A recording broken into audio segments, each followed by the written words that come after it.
Hello my YouTube family, कैसे हैं आप सभी। आशा करते हैं आप सभी बहुत ही अच्छे होंगे और आप सभी का एक बार फिर से जाट फैमिली ब्लॉग में बहुत बहुत स्वागत है।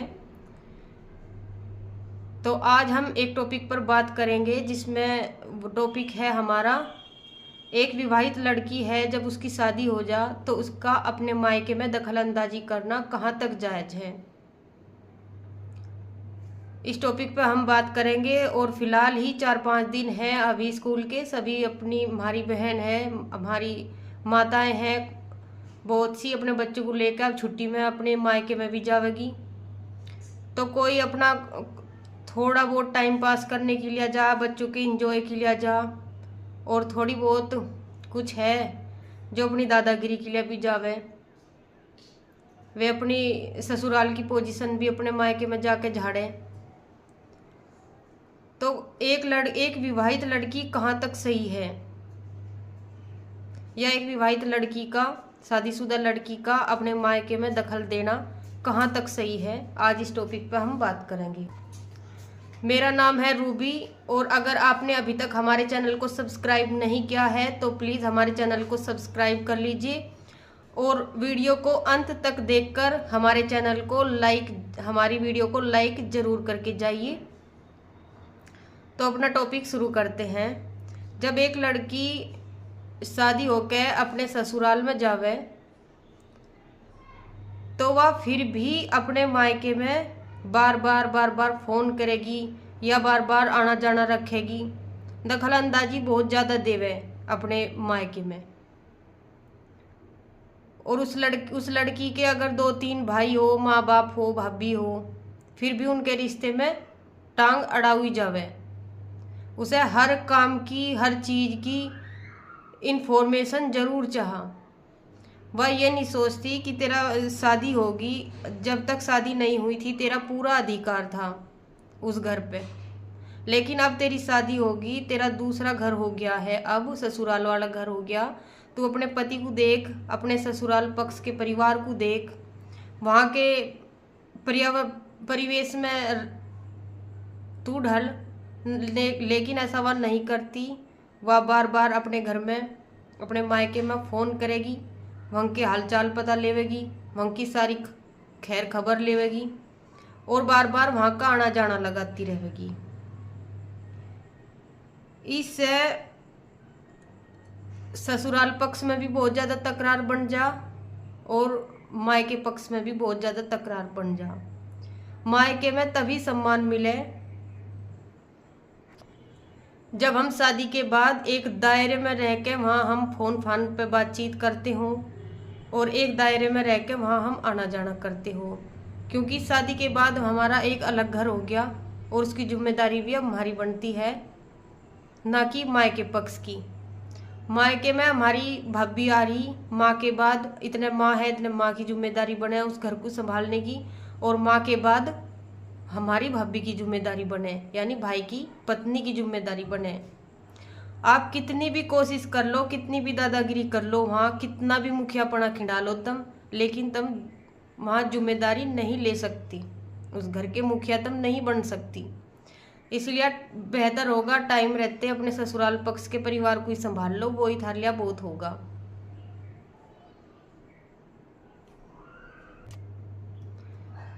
कभी कभी अगर मायके के परिवार में आपस में भाई भाभी में, या माँ बाप और भाई भाभी में, मायके के पक्ष में, मतलब पूरे परिवार में भी अगर तकरार हो जा, उनका लड़ाई झगड़ा हो जा, तब भी उनके लड़ाई झगड़े के बीच में नहीं बढ़ना चाहता एक शादीशुदा लड़की को।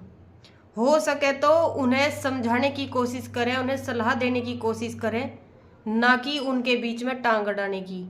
अगर भाई भाभी की बात माँ को बता रही, माँ की बात भाभी को बता रही, एक दूसरे की निंगे तो निंगा लगा रही और उनमें लड़ाई झगड़ा करवा रही। या बहुत सी ननंद ऐसी भी है, अक्की लेन देन के ऊपर ही मुंह फुला के बैठ जा, छो में आ जा, और उन्हें ओली सोली कह कब है अपने मायके के परिवार को। ऐसा नहीं है, हर टाइम हर स्थिति ऐसी नहीं होती। कभी मीजान है नंदू को देने का ज़्यादा, कभी नहीं होता। इसका ये मतलब नहीं है कि हम उनकी इज्जत उतार के आवे। जो हमारे भाग में था हमें शादी के टाइम मिल गया, अब जितना है उन पे जोर जबरदस्ती नहीं है। अपने ससुराल में तुम अपने पति के घर में काम कर रही कुमारी, तो बनते अपने शौक पूरे करो। अपने मायके के पक्ष में जो हमें सम्मान तो मिल रहा वो ले आओ, ज्यादा जोर जबरदस्ती करना ठीक बात नहीं है।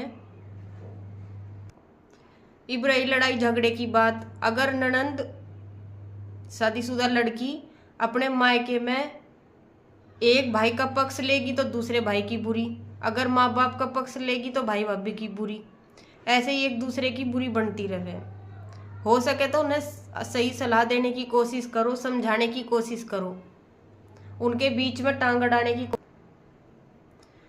क्योंकि आगे चल के उनके तो सलाह मशवरे हो जाएगी, मेल जोल हो जाएगी, लेकिन आप सदा सदा के लिए उनसे अलग भी होने की मजबूरी हो सके, आप सदा के लिए बुरी बन सको। तो मायके के परिवार में क्या हो रहा, क्या चल रहा, क्या नहीं चल रहा, वो अपनी माँ पे और अपनी भाभी पे छोड़ दो, वे है वहाँ संभालने के लिए। तब अपने ससुराल पक्ष के परिवार को संभालो, थारी यही जिम्मेदारी बने। हम भी किसी की ननंद है और हमारी भी कोई ननंद है। पहले अपने भीतर को झांक के देखो कि तुम अपने ननंद की अपने घर में, अपने पति के घर में कितनी दखलंदाजी पसंद कर सको, और जीव तुम अपने मायके में इतनी दादागिरी दिखाई हो।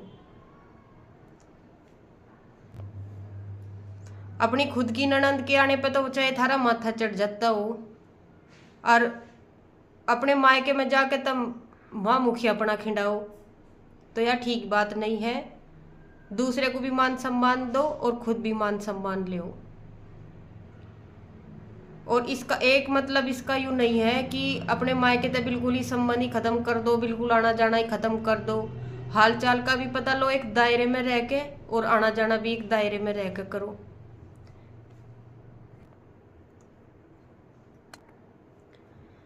रही बात मायके में अपने माँ बाप के प्यार की, अब भाई हमें तो अपने माँ बाप का बहुत ज़्यादा हिरवा, ऐसे कैसे छोड़ दें हम।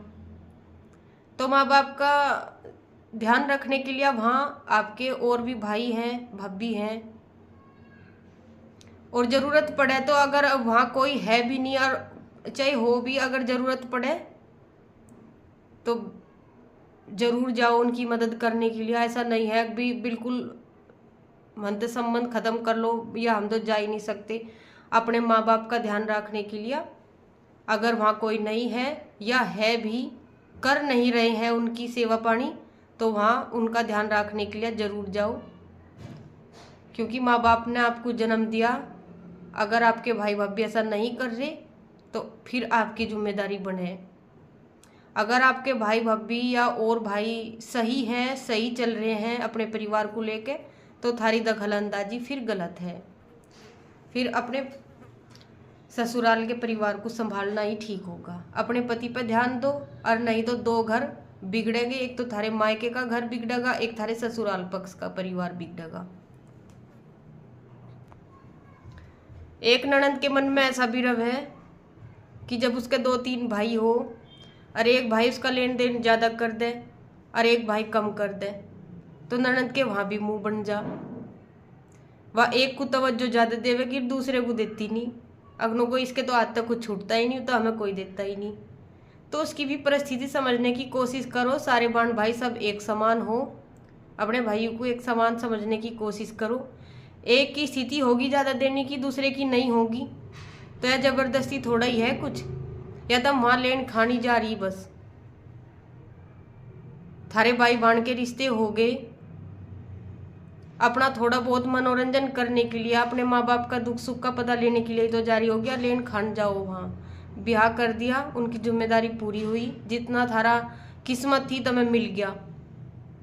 अब अपने ससुराल वाले घर तक मतलब रखो, जितना वे मान सम्मान ते दे रहे बस उसमें ही नियत रखो, उसे ही लेकर अपने वापस आ जाओ।